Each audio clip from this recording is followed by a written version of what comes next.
Hey guys, Paul from Ashen. It's new comic book day for the week of November 24th. We're going to get started right now. Sorry about last week. We had computer issues. We had no computer for the entire week, and therefore couldn't get a video up. So apologize. This episode brought to you by Paul and Tim Do a Thing. Because we do a thing. We do stuff. We do. Check it out. Like right here. Hey guys, it's Tim from Paul and Tim Do a Thing, the comic book store, Capes and Scowls, Team Ashen, probably something else by this point. How you doing? I want to talk about trades. We've got Star Wars, War of the Bounty Hunters. This is 1 through 5 of that, and the Alpha issue as well. So if you're confused how to read this, start with this. We've got The Mighty Valkyries. This is the newest one after the miniseries that tied in with King in Black. Kind of a continuation of it. We have Sinister War, where Spider-Man fights every villain ever. Because why not? Why not? Suicide Squad, give peace a chance.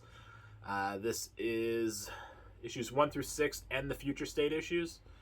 We did do the Future State issues on here, and they were pretty good. They're weird, but they were good. And I think that was... hey, John Cena was Peacemaker. We have to give Peacemaker some time up here. Web of Spider-Man. This is issues 1 through 5. I like how some of the younger stuff they make a little smaller. Helps me know that it's age appropriate. Amazing Spider-Man. What cost victory? Me not know. This is issues 70 through 74, so this is the end of the Nick Spencer run.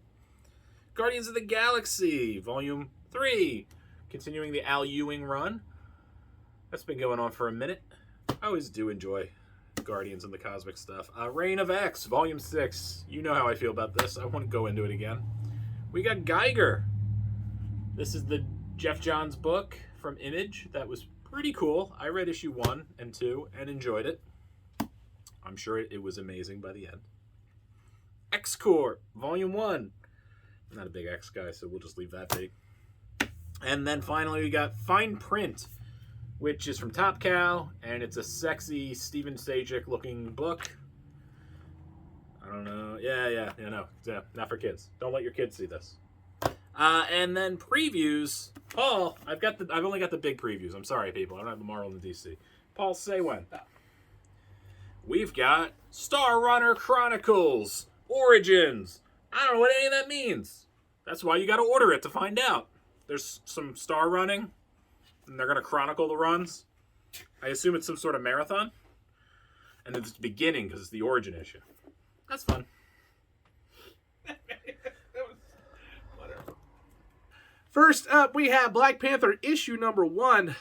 It's an interesting issue because Black Panther has done a lot in the last year or two. Some of it good, some of it meh.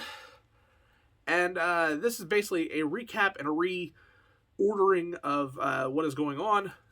Yes, we still have the intergalactic Wakandans and all that kind of stuff, but this is more, hey, Earth still exists, so how about you go do that kind of thing.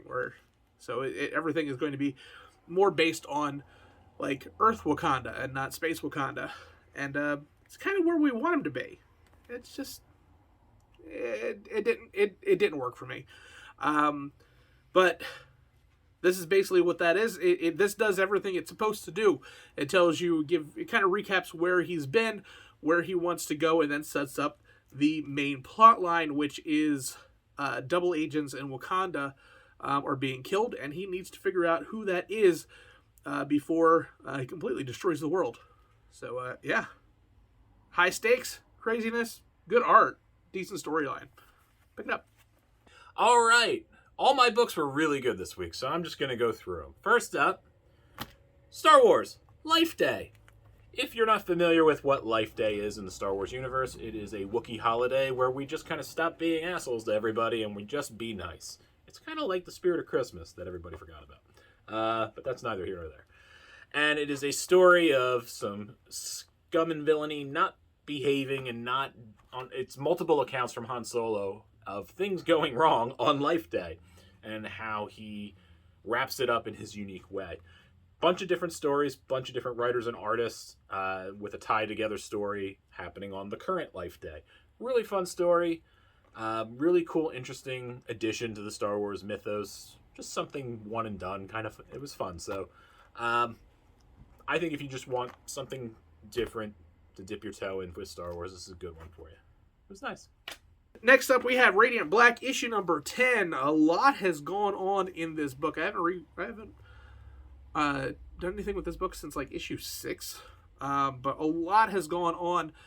To summarize, Nathan is off life support. He's going to die, and he needs to be saved. And this book is just beautiful. The way this book was laid out was just breathtaking, and the journey and the use of lights and the use of colors and everything, the vibrant nature of the book itself, and then everything else, man, it just was a ride. Obviously, it's tough to say like, hey, just pick up this book, because otherwise you're going to be missing a lot. But I mean, you can get an idea of what's going on in this book without really reading everything else. But obviously, I suggest grabbing the rest of this and checking it out. But man, this is a good book. You should definitely grab it. All right, next up from Dark Horse, we have the new Brian Michael Bendis book, Joy Division. No, that's a band. Joy Operations. We got there. Joy Operations, issue 1. This was a pretty cool book. I really had to pay attention to this. Paul was like, yep. And I'm like, Paul, shut up. I have to pay attention. This book's hard. I didn't talk it. Oh, he was like, yep. He was spoiling his books. He was just like, said a word. That's a lie. Don't lie to the camera. Don't lie to them. You're going to lie to them? I've been quiet. He's a liar. I've been quiet to the point where you were just like, I didn't realize he was still here. That is bullshit. That is bullshit, and you should apologize. Anyways, this book was a lot of fun. It deals with a cop kind of character who it's very computerized, and she monitors everything that's going on.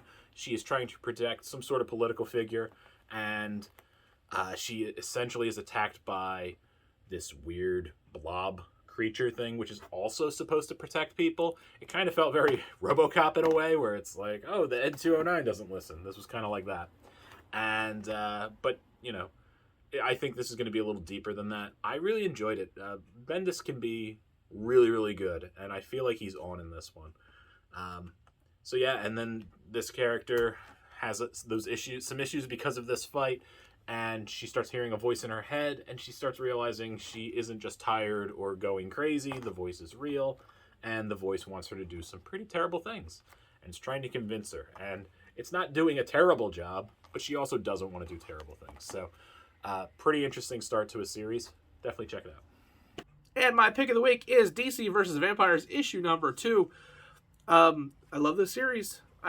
You know me, Elsewhere Tales are where it's at, because there is no plot armor. Everybody is available to die, and some big people have died in this issue. It is basically now laying the groundwork with Batman, who is basically one of the only people that knows what is going on, starting to figure out who he can trust, who he can't trust, and then starting to suss out all the people that have been converted or killed, and where things are going. This is really just a fun book because you just can't trust anybody. Like the entire time, even when he was checking off the boxes of who he was good with and who he wasn't with, you're like, did he miss something? Like, this feels weird because some of these characters are acting differently than they might have, and that is just the mark of good writing. And this book has been awesome. I'm really excited to see where this goes. I'm on for the entire 12-issue run, so I can't wait. Definitely check it out. Time for my pick of the week. Paul, do you know what it is? No. Come on. I don't know what it is. You don't tell me these things. It's very rare. But you know what I wanted to read. And we discussed it. Oh, okay. I do know. It's the Hulk, issue number 1. This is the new Donny Cates run with Ryan Otley art. God, I love him. So good. So good. Whenever a Marvel hero looks like an invincible character, I'm very, very excited. This story is strange and awesome.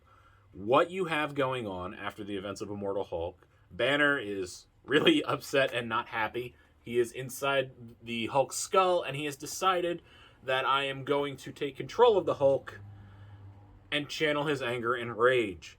He is essentially from inside the Hulk's head driving him like a vehicle, which is quite dangerous. The brains of Banner and the power of the Hulk. I don't want to tell you too much more than that, honestly. This is a slugfest.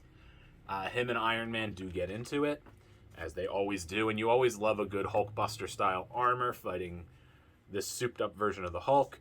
This was just a ton of fun. Everything's a ton of fun today, but I gotta tell you, I had a good time reading this. The art, of course, is awesome. There is some moments that are very surprising, and I think if you were like, if you were kind of tired after Immortal Hulk, because that was it was a fun run, but a big long run, I don't think jump out. I think check this out and see if it's for you. This is a wild ride, so definitely see if it's for you. All right, everybody, thanks for getting to the end of the video and for checking us out. Make sure you check out both of us on Paul and Tim Do a Thing on our other YouTube channel. It's somewhere. Probably not. It's around. And Paul does Twitch. I have Capes and Scowls podcast. Come on down to the comic book store. We will have a Black Friday sale. You can find all that information online. If you're not local to us, whatever. Get in the car. You got time. Thanksgiving on the road. What do you think, Paul? Get in the RV? Huh? I mean, it'll fit. The roads are nice here. Are they? They're not bad. I don't have issues with the roads in Glassboro. Glassboro might not be bad. Surrounding towns, I don't know. I mean, yeah. We're not here to talk about roads. You're not here to hear about roads. I'm going to hit the road and get out of here.